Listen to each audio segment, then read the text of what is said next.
All right, so good morning, good afternoon, and good evening to all our viewers around the globe, and welcome to another beautiful, intimate conversation with our guest this time, Dee Carter. So welcome, Dee, and thank you for coming in. Thank you very much, Mandy, for having me. It's Oh, really nice to spend some time with you on this wet and windy day here in New Zealand. it's So very I'm looking chilly forward today. to our chat. Yeah, me too. Me too. Mhm. And yeah, it is. It's we were just getting into some warmer weather, weren't we? And now it's sort of dropped again and it's chilly. We're chilly here. Yeah, and we are also, yeah. Yeah. Alrighty, Dee, I'll just introduce you to everybody. So from a long and colourful life, Dee has chosen a few significant events with the view to encourage others that surviving and thriving is possible despite and because of the interesting life experiences we are tested with, and that is so correct. So, Dee says, I was born in Ireland and grew up in a beautiful place called the Apostolic Nunciature in the Phoenix Park, Dublin. Mum and dad and five siblings. I'm happily married for nearly 40 years and mother to five adult daughters and two teenage granddaughters.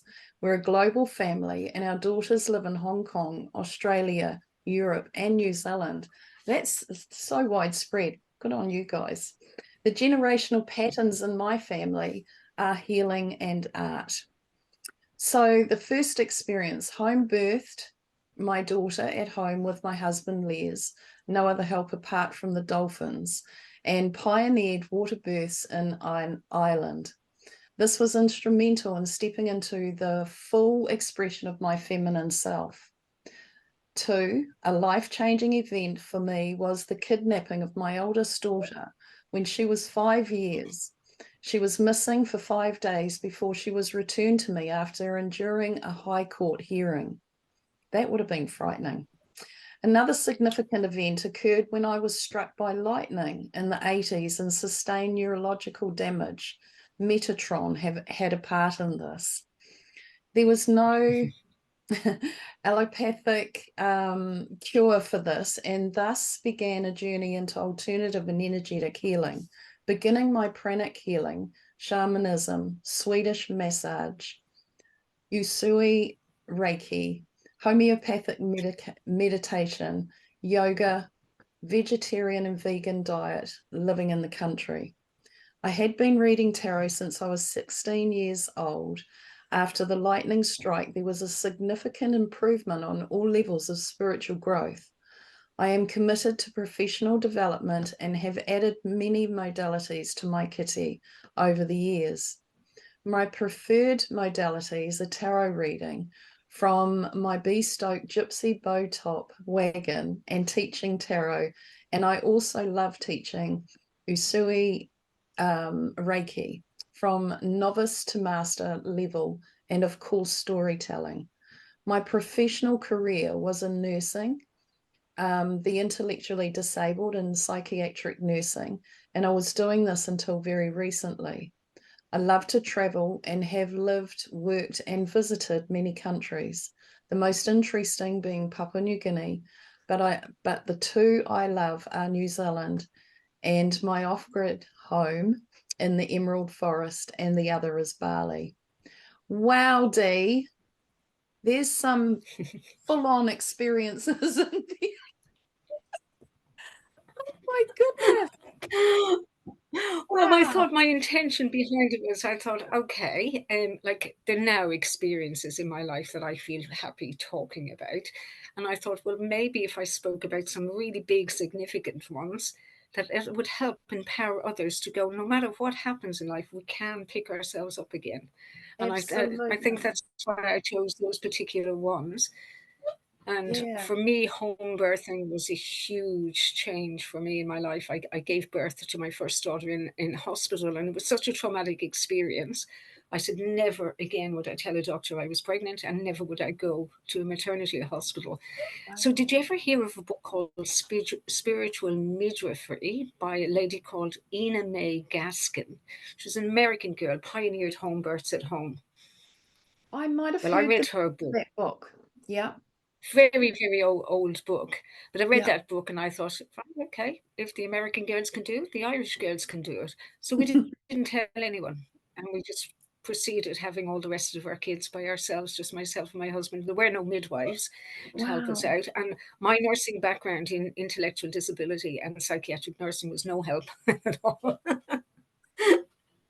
But and that was probably the most empowering, giving birth to my daughters and then having two water births and I was the first person in Ireland to have a water birth. And I asked some of the local midwives and they just went, "Not a chance are we coming to help you. We don't know." We said we'd like to, but we don't know what to do. They were lovely, really engaging. They said we couldn't take that risk. So I went to the Dolphins. And Wow. I learned to shamanic travel. That was one of the good things. The only good thing about having my daughter in hospital was I'd never had any pharmaceutical drugs in before, and I Yeah. left my body. Every time they gave me drugs, I left my body, and it just happened spontaneously. And I Wow. thought, well, this is interesting. I'm in and out of my body, not knowing what's going on. Yeah. So then, after I looked after my daughter for about a year, and I thought I'm going to explore this and see how I can control moving in and out of my body. So Yeah. the short version of that was I self-taught myself all about shamanism, did everything and learned how to travel through all the different dimensions. And then I thought, well, who do you go to if you want a water birth? The Dolphins. So off I went. Dolphin. Oh, And that was that's an so incredible, beautiful. oh, that was an incredible experience. Like I swam regularly with we had one dolphin that would come to Ireland, one. And we'd all get in our little car and go drive 250 miles away so my daughters could have a dolphin experience. And so it was all interwoven, what happened Wow. in the Yeah. hospital. And this, I think, is what I wanted to talk about. Sometimes, we get so stuck looking at what's in front of us that if you take it like a bigger view and Yes. just look at everything and how it all lines up into Yes. place for you. Like how my daughter in hospital led me to shamanism, to leaving my body, to meeting the dolphins, to giving birth underwater. My last child who I birthed, nobody helped me. 3 pushes. That was it. I did exactly what the dolphins told me. And there was no labor. My husband said, "Well, what about the labor?" I go, "Just send the kids out for a walk, the other kids." And by the time they came back, I'd had the baby. It's like, okay, this Oh, was that's easy. so gorgeous. But that was in water, and I really encouraged. Like we had a massive, big tank of water. We didn't have just a little paddling pool or a bath. We had a huge tank of water that held 250 gallons of water. Because as time has gone by, this was 30 years ago, I've seen a lot of people do it, but they do it in very small and very I contained do. spaces. Hmm. Where I was swimming ours was so big I could swim from one side to I'm not talking about full overarms, but I could No, but paddle that would have, around. yes, that would have been way better, way, way better. Ease the body up, hey, doing that movement. Beautiful. And they have a name for it. They call it the gate theory. And so much of your body is experiencing pleasure that it mitigates any labor pains that you're having. I like to call them Right. waves because I always felt like surfing. I I really get like on a that. wave and I Yeah. surf it. And sometimes you Yeah. fall off. But Agree. that term contraction never really fitted Yeah. Mandy to birthing. I thought, well, we're not contracting, we're expanding, we're We are. opening to allow We the are. babies. Mm. Oh, that's so cool. Good And on you. yeah, Beautiful. And the so dolphins, that was quite I love the thing. significant.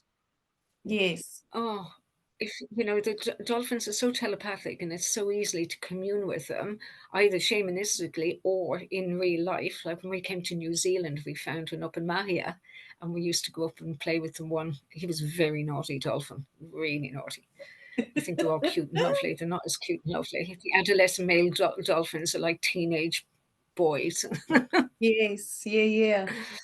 Oh, wow, that's interesting. So interesting. And then tell me about your daughter being kidnapped. That would have been frightening. That Well, and that colored my life for years after, because then I had to deal with trust issues and all kinds of things about what happened. Absolutely. So, yeah, I was a single mother, and myself and my friends, we all found out about the free food up at the Hare Krishnas. So on Sunday, we've all broke back in Ireland in the 80s. None of us had any money. So we'd go up to the Hare Krishnas on Sunday and we'd all dance around, and then they'd give us free food, and it was absolutely jolly, and it was just absolutely fantastic. However, the Hare Krishnas in Ireland at that time had a charitable status, and the Irish government were trying to remove the charitable status from the Hare Krishnas. And they set up these private organisations. One was called the Family Foundation, and that was to take the charitable status from the Hare Krishnas because they were collecting money out in the streets. But in Ireland, they were also selling paintings from door to door.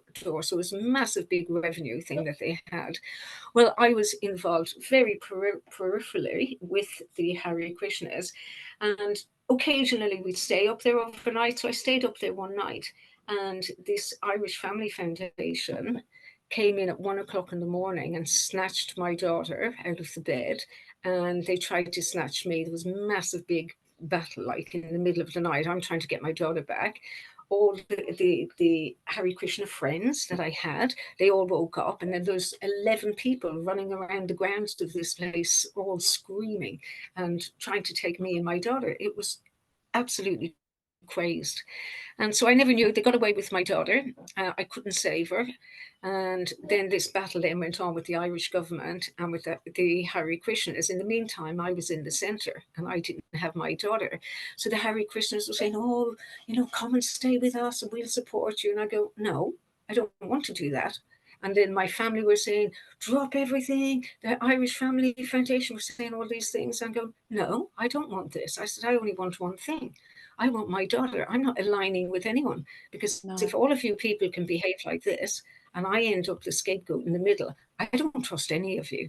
So, no. long story short, I ended up in the High Court in Dublin, and it was jammed. Like every politician was there. It was full of all these people all battling against the Harrys.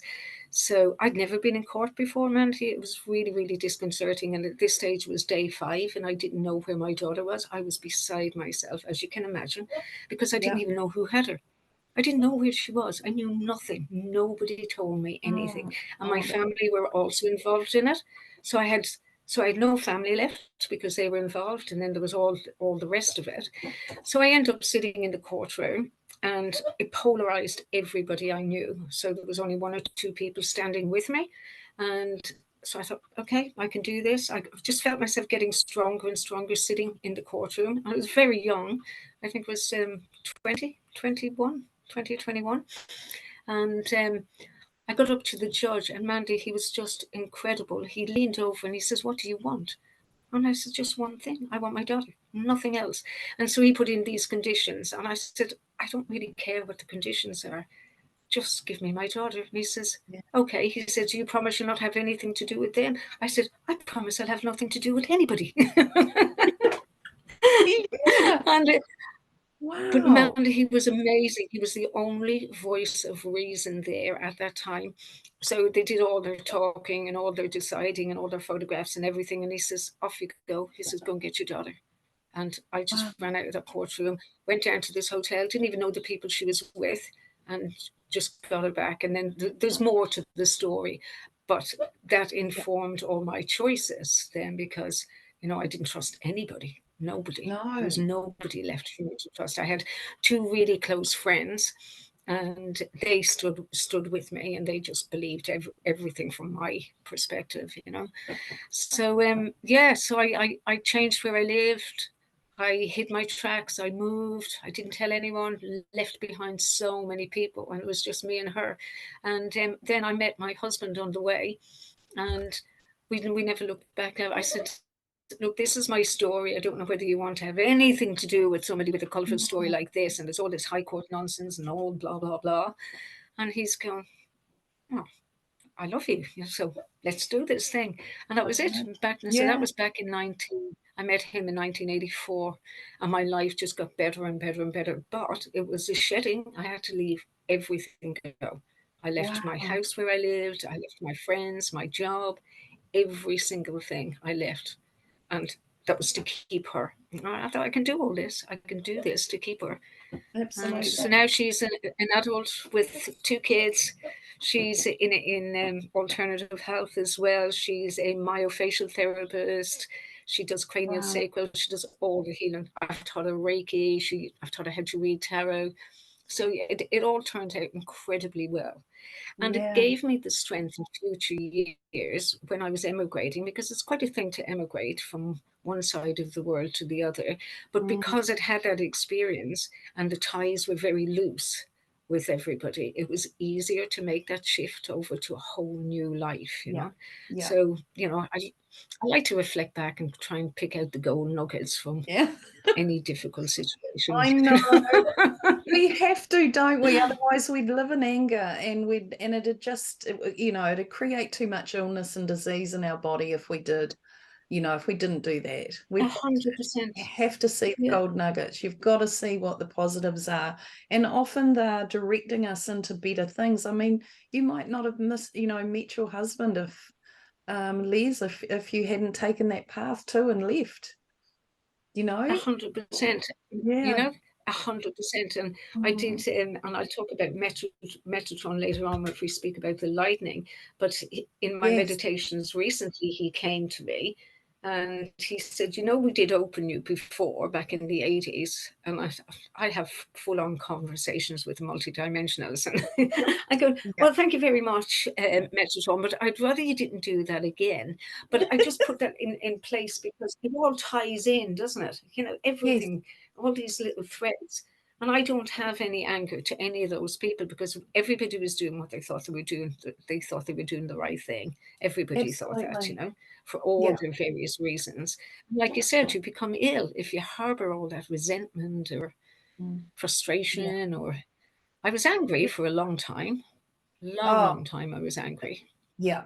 It would have taken a while to process all of that for sure. I would have been definitely very angry for sure. Yeah. Wow. Does But your daughter? what I've learned is anger can be, depending how you direct it, it can be really a force of propulsion to move you forward. Absolutely. Yeah. It Mm. absolutely can create action for sure. Does your daughter remember that at all? Like, does she have memory of being It's interesting she won't talk about it, Mandy, which is right? really interesting. Yeah. Because I've tried to bring it up with her as an adult because she didn't want to address it when she was younger. I just tip in, and I was very, very careful. Now Yeah. she's gone for her own therapy in different ways for whatever issues have come up in her own life, but she won't address this, Mandy, and I think it's too deep. And Yeah. so I don't push it. And I wrote her a big thing all about it. And she says, "Oh, it seems like you need to resolve that more than me." And I thought, oh, and I was just writing it out. It's a story now in my life. Yeah. But I was hoping that would help her resolve any unresolved issues. But maybe Mm, later on, maybe at some stage. maybe. Yeah, it's interesting. There's parts in one of my daughter's stories too and experiences that she just she said, I don't need to go there, Mum. I feel like I've dealt with it and I don't need to. And yet she hasn't, for me, dived into it, but yet she feels like she understands it all and it's just not a thing. So I don't know, Mm. maybe these new ones, the new energy of these children which I see her, she has a very different way of looking. She just believes everything is life, like no matter what happens, it's just life. And therefore she deals with it in that sort of way. This is just life. And I thought, well, that's actually quite a good way instead of victim. So maybe your daughter sees it in that way too, maybe. Yeah, I don't possibly, know. because I think when we become active healers, hands-on healers, I think that's all part of the journey, isn't it? Healing It all your is. own wounds. Yes, So in her way, I that's right. feel that she's okay with that. Yeah. Yeah. I think, like you said, old energies, new energies, different ways of processing things. Yeah. Yeah. It's great watching, though, observing the children. Like, I have 17 years between my two girls. So my oldest daughter was 17 when I went into the next cycle of my next daughter. And then, of course, my older one had her child, my grandson, when my daughter was 10, my youngest one. So it was like they've staggered the new children for me. It's like I've been able to recognize how each one of them works, and this new wave of them coming in. And it's been very interesting. And now with my little wee granddaughter, who's 4 in a couple of weeks, but she's also a different, same, but you can see the difference in her coming through as well, and what they don't need to experience. They don't need to go through a lot of what we did. That's It's exactly lovely. what I see, Mandy. It's a Mm, different, whatever we had to go through, we had to go through it. And I think collectively that was for the good of the whole planet and all the humans. And yes. yes, you're right. They're not having to deal with. And when I have conversations with my daughter, it's like, wow, it's such a different life than what I knew. And, Yeah. different Yeah. way of processing things. And yeah, Mm. interesting. It is very interesting. Interesting I love time. it. Yeah. I'm really been loving observing it, and just noticing the differences. So the lightning strike, D. Oh my gosh. How But did that that was come another about? life-changing event, and it was really interesting. We lived in a small little cottage in Ireland, and we lived in a place that was known for lightning strikes. And Yeah. I think our house was earthed outside, and my kids used to play in the garden, so I think it became unstuck. So the house was hit. I was about to step into an electric shower, and it just shot up my left leg and out my left arm. And I was like, Oh whoa, wow. I felt like it didn't hurt. It didn't hurt at all, Mandy. That's what still astounds me to this day. My friend was in my kitchen, and it went between her ankles, like, and 3 of my children were upstairs, and it came out between them from the socket. Wow. So, and we had a friend outside the house, and he said the whole house just lit up electric blue. So it was incredible. So no pain, absolutely no pain, no injuries, no nothing happened. But coincidentally, one of my brothers was hit by lightning in the same year, not in the same day, and when he was in France. Now, chances of 2 people in the same family being hit by lightning is just phenomenal. And so what happened to me? I couldn't sleep. I couldn't sleep after it. I was I was hit by lightning. I was energized. I could not shut my eyes. So I'd been playing with tarot for years and years, and I just couldn't sleep. And I'm lying in bed, and I was just fanning out the tarot cards in my mind, going, oh, I'm nudging my husband and saying, I can see really clearly now, because it was never clear in my mind. It was like, fuzzy images I'd get, and it was crystal clear. And then I started to play, and I'd imagine a friend and say, okay, fan up the cards this person needs. Spent a whole night doing that. Then I after as time went on, I was like, oh, okay, I understand loads of this stuff that I didn't understand last week or the week before. Went into my GP, and he said, well, let's celebrate you being alive, girl. And I'm going, absolutely. Like, there isn't any pills for neurological damage. And that was my entry ticket into energetic healing. And so I Wow. started with pranic healing, and the lady who taught me that showed me how to go inside my body. That was my first lesson, was how to travel inside my body and travel around it. So I had great fun doing that. And then I discovered Reiki, and we brought Reiki to Ireland because there were no Reiki teachers at all. And Oh wow. there was 6 of us. We gathered some people, and we were going to take a trip to America. We hadn't like 2 cents to rub, but we were all going to America to learn Reiki. Isn't it So amazing? we I know, isn't it? You get something into your head, and we were all planning, and it was all happening. And then somebody got us in touch with a German Reiki master. So we brought her over, which was way less expensive. But she didn't have a word of English. So it was really like a transmission of the energy and just a demonstration and everything. So that was really interesting, and I just loved it.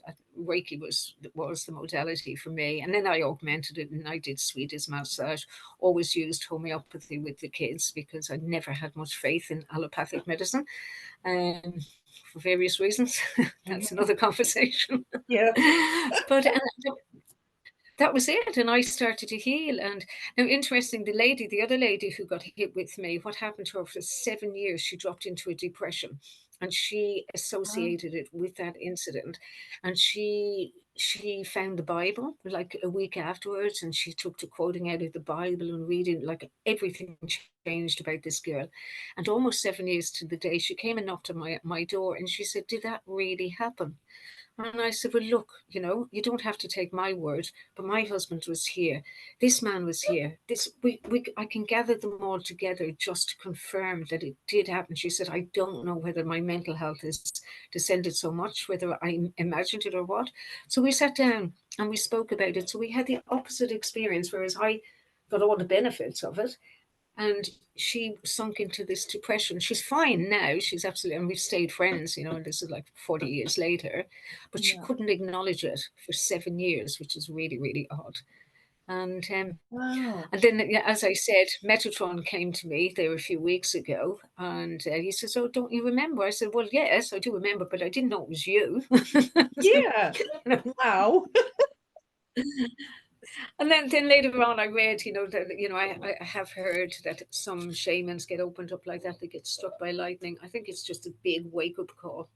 Mm, And gosh, that's big, actually, though. And that there was no pain. That's amazing. there's no pain. I did lose my hearing in my left ear for quite significant time afterwards. It was like totally deaf, and then that slowly came back, but it never fully came back. And I often feel inside my body, I can feel the alteration that happened. I can just Right. feel when I started to travel inside my body, I could see the ends of the dendrites were frazzled and Yeah. burned. Yeah. That's what I was seeing when I went Yes. inside my body. So that was a long journey. That didn't I did, and I don't even know if I'm 100% cured Yeah. physically. But yeah, that had quite a profound effect on me. But hey, it opened the door to everything else. Mm. All the energetic Wow. healing and meeting multidimensional beings, having an imagination. I didn't think I had an imagination until that happened. Right. Yeah. Yeah. Oh, wow. That's amazing. Metatron, he's a big energy, eh? Like huge energy. Huge. Yeah, Yeah. really, really huge. Yeah. And I often bring people on to meet their guides, little sessions, and I thought I was just going to lead one. And I thought, gosh, I haven't actually hooked in with my own for a while. So I Yeah. thought, right, okay, I better call in a guide, and because I've had a few different ones over the years, and he came, and I thought, oh, I didn't expect you. And he says, yeah, well, you've got a lot of work to do, so you need a bit of help.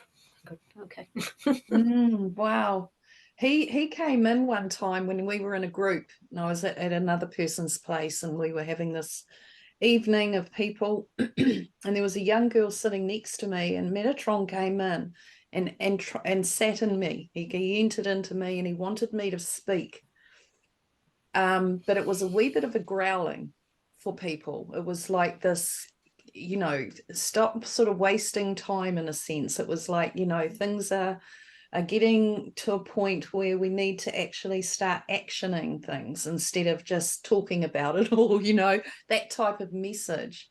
And oh my God, it was like my body was cement, like actual stone. I couldn't move. I was like really, really huge. The girl that was sitting next to me just went to sleep. It was too much. The frequency was too high for her. She just had to go to sleep. And the message, it felt like if I'd opened my mouth, I would have blown the house to bits. Like that's what it felt like. Like it was so powerful that yeah, it just nailed me. I couldn't actually speak, to be honest, anyway. But the voice, if I knew that if I had, it just felt like I'd blow the house to bits, with the enormity of his energy and his it was huge. But yeah, he's pretty powerful. Mm. Very, very powerful. But I studied angelic Reiki, so I got used to moving the angels in and out of my body, and so I Yeah. was quite familiar when he came, because it was like I was outside and he filled the outside, and I thought, well, you just need to kind of step back a bit. I'm very Yeah, yeah. small. Yeah, that's how I Because it felt as does. well. I didn't I don't feel like that when they come into me. I just get all these shimmers down my body, and it's like, oh, right, okay, here we go. Now I've got to speak, or I've got to sit, or Yeah, whatever it is I'm supposed to do in the moment. yeah. But I got used to just asking them to stand back a bit, move closer or move away. I was channeling the Pleiades one time a few months back, and they're all talking Pleiadian language. I says, just speak English to me. You're powerful beings, you need to be able to speak something I can understand. I said, Yeah. because I'm not going to start speaking in tongues. I'm not going to do that No, because it doesn't make any sense. And me, that's, yeah, so yes. hmm? Yeah.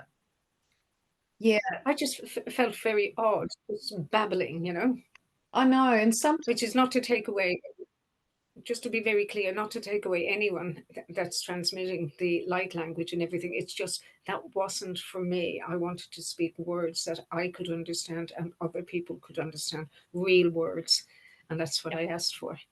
that's exactly me too, Dee. I've never spoken it. I don't feel there's a need to for me personally, and again, anyone else, it's all good. But yeah, sometimes I get the vibration of the language, and that for me resonates. I can feel the vibration of that. Most times there's absolutely nothing, honestly, but the odd Okay. one I've witnessed and felt the change in frequency with the language, but other than that, nothing. And it's like, well, I don't I, know. I, I was with a lady who had a crystal chalice, and when she sounded the crystal chalice and spoke light language, I busted into tears, Mandy, because there was a part of me that Mm, understood every single thing she was saying. But, here, cognitively, I didn't know anything, but it was like I yeah. resonated with that. And I Yes. thought, gosh, this is very, very beautiful. And that was enough for me to know it's a thing. It does happen to be, because I like to know. I'm a bit of a skeptic, and I'm sure it's, after my life experience, and I'm skeptical. I ask questions, I'm curious, all those things. Me But, too. I think that comes with, yeah, as we get older, we ask a little bit more. But yeah, so I Mm, know, I know people are doing it, and but like yourself, that's not my way. But it no. is beautiful. I see the language in its form in my mind, so I Yep. see it like in writing. Mm-hmm. But I'm not an artist. I couldn't even draw a duck, so I don't even try and write down what I see in my mind. I don't make any effort on that No. at all. Me too. And I've got a lot of it in, like you say, encrypted in my mind. I can see it and I think, oh my gosh, I wish I could write that down, but I just couldn't. I'm not that person either, which is annoying sometimes. I have to say, it's annoyed me a wee bit because I know it felt beautiful and it looks beautiful, but it's already gone and I can't recall it to write it. Yeah, So interesting. yeah, Mm. yeah. So that's not the one for you and I reckon. No, not at all. No. So do you live off grid? You're in a beautiful bush piece of land that you've It's got, and beautiful. you Yeah. live off grid? Yeah, it's quite amazing. We've never lived fully off grid until we came here, and we started off just with two little panels, and then we upgraded as time went on. And we've got gardens. I love to garden. That's where I do most of my meditative work. Is that I have seats all over We've got a huge totara tree there, Mandy. I think it could be 500-600 year old. So I've got a bench by the totara tree, and so I've got little Mm, seats where I meditate all around the place. I don't do it inside in the house because I just tune in. There's so many birds here; it's incredible. And there are gardens. We've got a couple of polytunnels now, and we've got lots of outside gardens, and it's just mm, fantastic. And it's quiet after I've just been away, and it's so noisy, Mandy, out in the world. It was such a gift to come back here and have nothing, only the sound of the wind, the rain, and the birds, and our little dog. It's just, yeah, and that's beautiful. such a prize. I really came home feeling that, like, I don't know if as New Zealanders everybody really appreciates the quietness that we enjoy here. It's just, I know. when I was in Delhi, 25 million people in Delhi. I was there 2 weeks ago. 25 million. Can you imagine that noise of all those Yes. people and all those cars and everything? Everybody shouts because everybody has to shout to be heard. And then I come home here. It's like, oh, beautiful. Oh, No yay. noise at all. No. I'm a country Right. girl. I love it. And I love that area where you are. It's always had such a beautiful vibrancy to it. My dad was a shearing contractor, and we went out. He had sheds out that way that we used to go out to, and the shearing gang would be there for a week or two, and I used to go out often, and I loved up there. It was just beautiful out that area. It's Yes. I don't know how to explain the energy of it. It's very beautiful. That's all I can say. It Absolutely. is. It has a different energy because all around us is just flat agricultural land, and then we've got this little pocket here, and so we've cleared an area in the woods for the children in the local school to have forest school in the woods. So their Yeah. mums and teachers bring them down, and they do bushcraft, and that's been a Oh, real delight. There's one little story from that. There's one non-verbal child coming, and after coming for a few weeks here, and we've a stream that goes across our property, so the mum's brought her down to the stream and into the forest, and she started to talk, Mandy. It was incredible. She had nothing to say beforehand. She was always on devices at home, and then they bring her out into the woods, and she just played like a little kid, or like we did when we were little children, and began to speak. That was so heartwarming. And oh, so that's been a beautiful thing that's happening. So I don't get involved with the activities of the kids. We just keep the place yeah. lovely so that they can come and they've permission to ramble all over the land and do whatever they want to do. And Oh, you're right, that's so especially with you. I mean, good. I was talking to them one day and I said, there are cliffs here. The land is quite different. It has little microclimates. And I Mm. said, I'm just here to give you a safety talk. And they all looked at me and they said, we're farm kids. We're always doing things we're not supposed to do. So we think we're okay. Little Oh, farm that's kids. too good. I love it. I loved being out on the farm too when I was a kid. God, it was just so beautiful, just quiet, and you could just hear the birds and the trees and all of nature speaking. It was just gorgeous. I love it.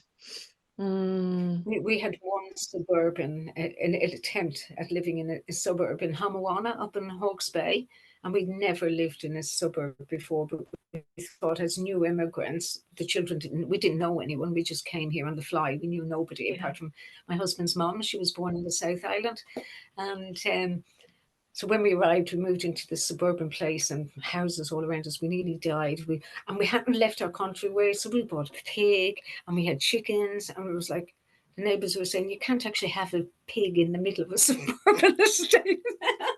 It was I was like, me. yes, I suppose we can. But it took us ages to make that transition from being country folk into townies. And we can't have chickens here. Oh, right, okay.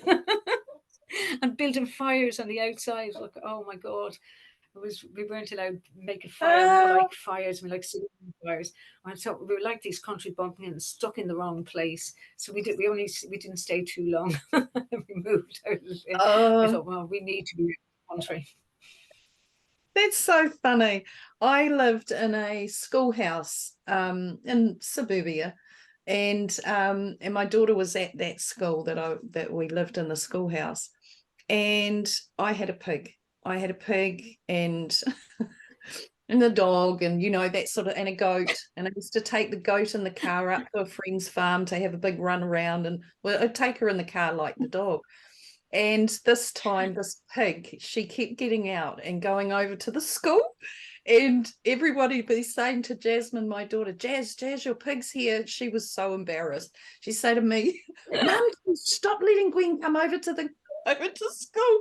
And then she had piglets, and the whole lot of them would all traipse over to the school. I'd have to get the bucket with the food, and get them to come follow me back home. But oh, she used to get so embarrassed. What we found the best way to move our pig was to put the bucket of food right in front of her face, and then we just kind of push her along. But Yeah. she got out in the suburb a few times, and I was laughing. I said, "Don't you know wild pig hunts happen in Ireland all the time?" Yeah, yeah. But funny, we weren't suited for suburban living at all. Me either. Oh, that's so funny. And so do you do I love your wagon, your gypsy wagon is so gorgeous. And so that's how do you get around in that? Like, tell me about you about First of your all, gypsy wagon. my husband Yes. made it for me in Bali, because prior to all the lockdowns and everything, we had quite a life in Bali, and we had a business over in Bali. So he built that for me while he managed our business over in Bali. And then when they started locking it all down, we thought, gosh, we'd better get that home, because we're not quite sure what's going to happen over the next few years. And we just got it in before all the borders shut and everything. So that was really lucky. So then we bought ourselves a car trailer, because really, to go anywhere on a horse in New Zealand, that's all I would do with my life. There wouldn't be, it'd be quite slow. So we bought a big transporter, and we loaded up on that, and then we've been bringing it to events. But this year I've changed it, because I was going to a lot of day events, and it's a lot of work, Mandy. We get up the night before, prepare everything, load it all up, and be on the road by 5 o'clock in the morning to get to wherever we're going. So this year we kind of cut that down, and maybe just do 2-day events in places. But I love it. It's absolutely gorgeous. Like, inside there's a double bed, and I haven't put it. My husband wants to put a little wood burning stove into it, and I don't want to. So we're having a little discussion about that. And Yeah. so it's built on the original plans of the ones they built 100 years ago. And we couldn't get any plans, because the gypsies in England keep it all very secret. And so we got hobby plans for a little hobby one, and then he upscaled them all then to fit. Yeah, so it was a really interesting project. Took him about 4 years to build it with help. And I had my front door now has the 4 aces from the tarot on it. Yeah. I had them hand carved. You might be able to see on my wall. I've got these hand carvings. Like, I've been Yes. playing with the tarot most of my life. So we had these Beautiful. made over in Bali, and they were like hand carved. You can't actually see them very well. I'll put up a photograph someday on Facebook. And so I had my door. I wrote to the artist who designed a set of tarot that I have, and I said, "Oh, can I use your images for my front door?" And he absolutely said yes. And Oh, yeah. so we did that. Yeah, yeah. Oh, I didn't need to breach any copyright laws or anything, and yeah. he said, "I'm absolutely delighted. Just go for it." So we had the door made for the 4 aces, and it's just lovely, and it's lovely when I go out into the community. It's actually a place where a lot of women. I mostly have women clients come in, and I have the Yeah. biggest box of tissues by the table, and they just often sit there, and we just have a little natter, and they cry or whatever they need to do. Yeah. It's a really, really safe place. And I tell them all, I've cultivated a very selective bad memory for what I talk about with my clients. I said, you've got to remember everything, because I can't Right. be meeting you in the supermarket knowing your private business. So I just put the experience out of my mind. And I've done that Yeah. all my professional life, because when I was reading tarot back in Ireland, I lived in a small village, and I knew everything about everyone, all the little Right. secrets that the women would tell me about things, and it's not something like I've never gossiped about anyone. So it's, confidentiality and all of that's really, really important when you're doing work like It that. is. And Yeah. I don't do any Reiki work in the wagon, because it's quite small. It's Yeah. just like my size. Yes. So now No. I've got it parked in the garden, and what I've decided to do this year, instead of going out so much, is just have one day a week where people will come for a reading in the wagon, and with that, then they can take a walk in the woods, an unguided walk.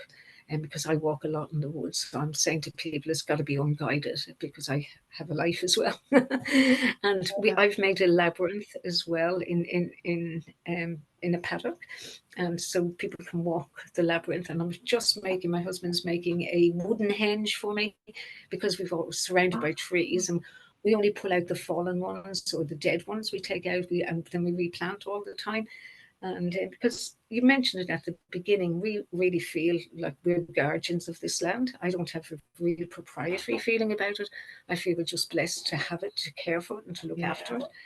Yeah. And so, yeah, we're making this big wood. He had these great big blocks, so he's pulled them over into a circle for me so we can have little fires and if groups come up here. So that's one of the plans going forward. So I've opened that up for October rather than me going out and about into the community. Yeah, that's beautiful. Absolutely beautiful. And do you like eventually, like you say, will you have sort of more groups there run, I don't know, Yes. retreat Yeah. type thing? Yeah. Yeah, that's what I'm working towards. I've already hosted some Reiki workshops here at Yeah. home, and I've got one coming up now on the 14th and 15th of October for Reiki 2 workshop. So I've not fully decided, but I think I'm going to host it here at home because the last one was in midwinter and there was no point having it here because I wanted people to go out to walk in the woods and everything. But I think Right. hopefully the weather's a bit better by the 14th and 15th because I want to include that in my retreat. And I Yeah. also work with other women. I've got a friend who wants to put on a yoga retreat. So we're just in the beginning of talking about that. And so that's one of the things. And the other one is I'm going to host retreats over in Bali because I've got everything figured out for accommodation and where it is part of what I did when I was away. I just set up this whole scene over in Bali to bring people out or to facilitate people who want to go out to Bali and host a retreat.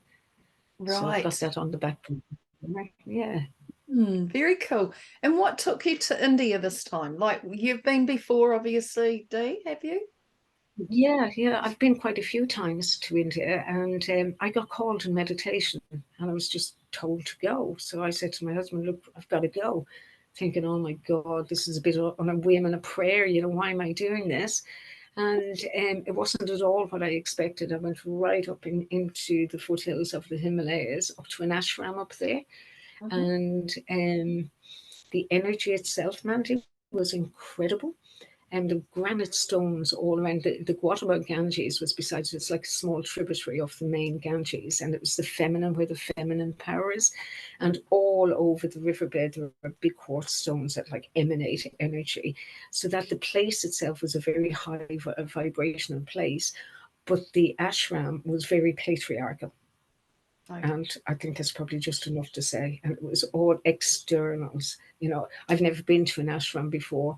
I'm not shy of doing anything or getting involved. I'll do anything at all.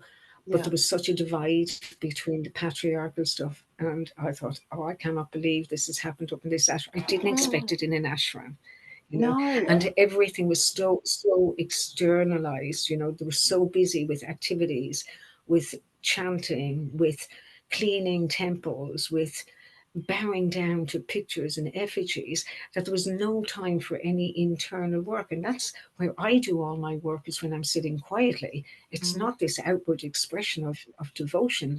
That's not where my work happens. no. So I was less peaceful in the ashram than I've been anywhere in my life. It was like, oh my God, this is completely different than what I Wow. expected. Yeah. So I did find little private places, and I found an eternal fire. They had a small temple made, and there was an eternal fire in it. So I managed to get away from all the activities in the ashram, and I went down there, and Sai Baba was the guru who had manifested there back in the 80s, and he appeared as a grown adult in a cave, and he sat there for 45 days without eating or drinking. So he was a bona fide guy that came, you know, Yeah. a ascended master who came and incarnated on earth. But his teachings, Mandy, were incredibly simple: truth, simplicity, and love. That Right. was it. And I'm looking at what's going on here, and I'm thinking, he didn't tell you to bend down and kiss his feet every morning or kiss No. pictures of him on the wall and, you know, all this external stuff, you know, it was just another religion. But Yeah. as I said, I found this eternal flame. So I went there and I connected with, I could hear him, I could see him. And I thought, this is great, but away from everyone. So I said, okay, why am I here? So he taught me to chant certain things out loud. And one of them was to use the Reiki mantras as chants. Are you familiar with Reiki at all? Do you know Yes. anything about it?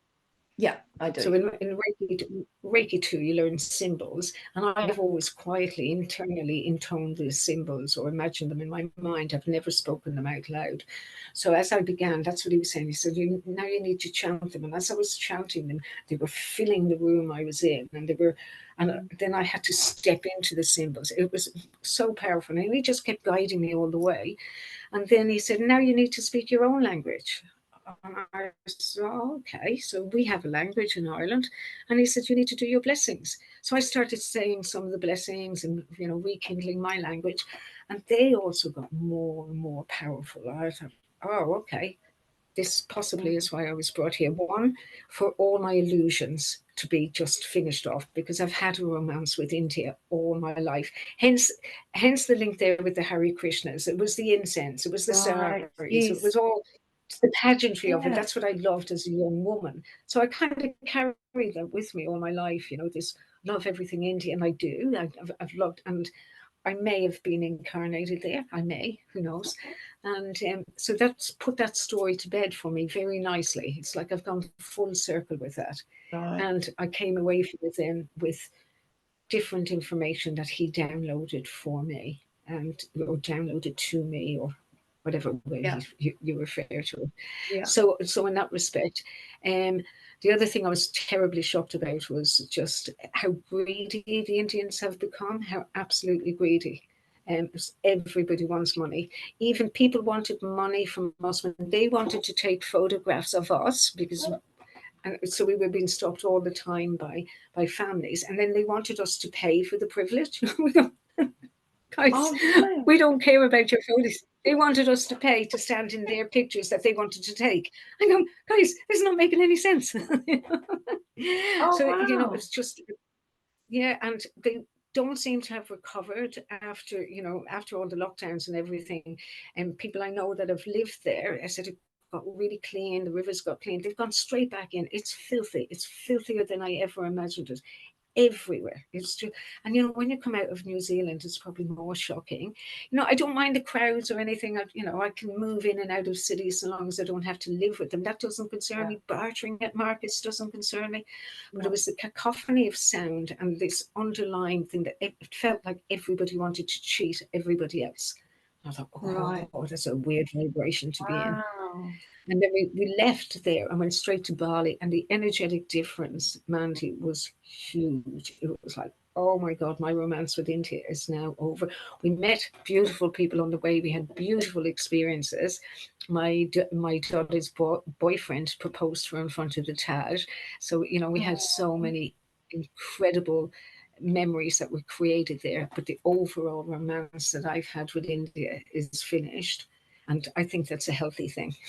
For me, I mm. think I Yeah. think it's all part of the letting go, Mandy. Yeah. It's not just letting go things that are difficult in your life. It's letting go like dreams that you've had that Yeah. really don't fit the new life.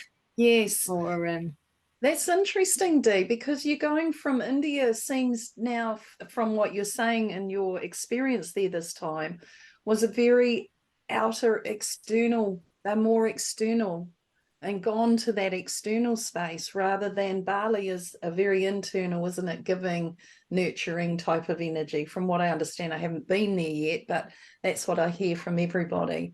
So that was very interesting. Like you say, the patriarchal type of stuff going on in India more so. And yeah, that's very interesting, isn't it? very, very interesting, because I expected it in an ashram for that not to be like the whole Oh, patriarchal thing. Because I thought, we're all here for the same reason. We're here putting ourselves into this sacred space to do this sacred work. Well, it wasn't yeah, like that at all, and we had to do some activities which I'm not going to talk about here, but I'll talk about with you another time. But the activities were so ridiculous; they were laughable. yeah, yeah, And I thought, what has happened here? What has happened? It's like they've forgotten the message. It was a very, very simple message: truth, simplicity, and love. And yeah, and there was something I noticed as well when rich Indians would show up for the day at the ashram. they were given prize position at the front of in the temple, and they were Mm. given permissions to photograph in the temple. They were given. I was like, well, you can't have one rule for somebody that has money and people, whether you know they have money or not, because we don't flash money around the place, but we're not poor.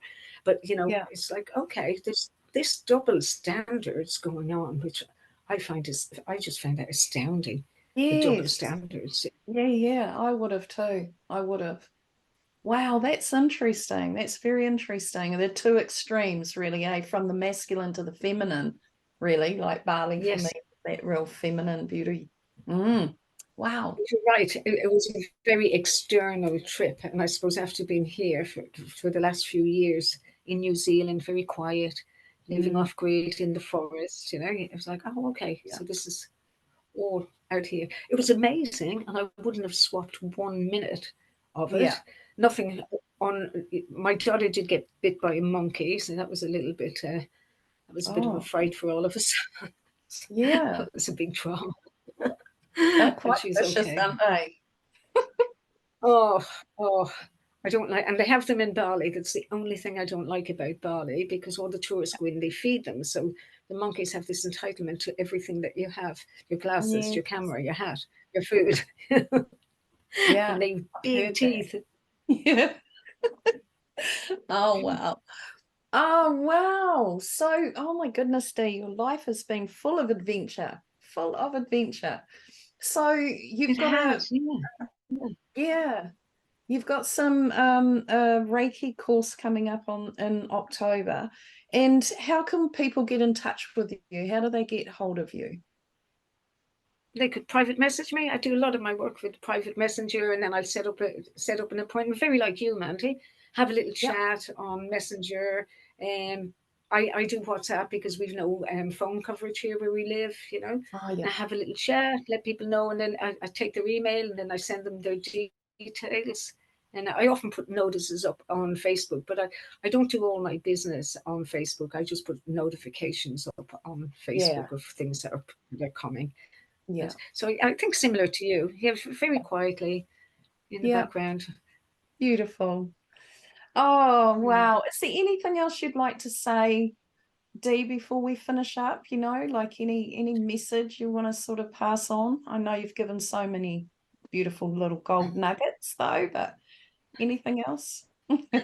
Yeah, I want to say thank you very much. It's really lovely to meet you. And thank you very Oh, much to have taken the time out of your day to sit and have a chat. And I'd like to offer you a card. I'd like to shuffle a card and pick a.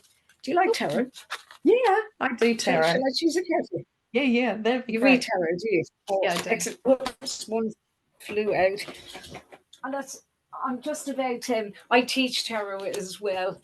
Mandy, and I teach it online, which is really, really exciting. And Oh, that's beautiful. what happened to me yesterday. Was I've got a couple of girls over in the UK, and I was trying to get them on board because of daylight saving here. It changed that hour, and they're going to change in a couple of weeks. So I was trying to lock it down Yeah, because it's an eight-week course, and I said it's all going to change again.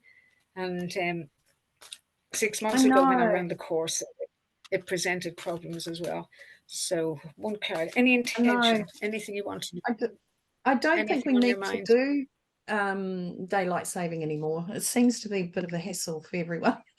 Um, no, just see what comes up. That would be See great. what pops up. Okay. Okay. Oh, that's interesting. A Five of Pentacles reversed. So change in your finances. That's really good. Or Lovely. maybe in your attitude about your finances. I didn't Like that. catch that. As well. It just Money for you, chopped Day. up. Okay. So call here for you to maybe think.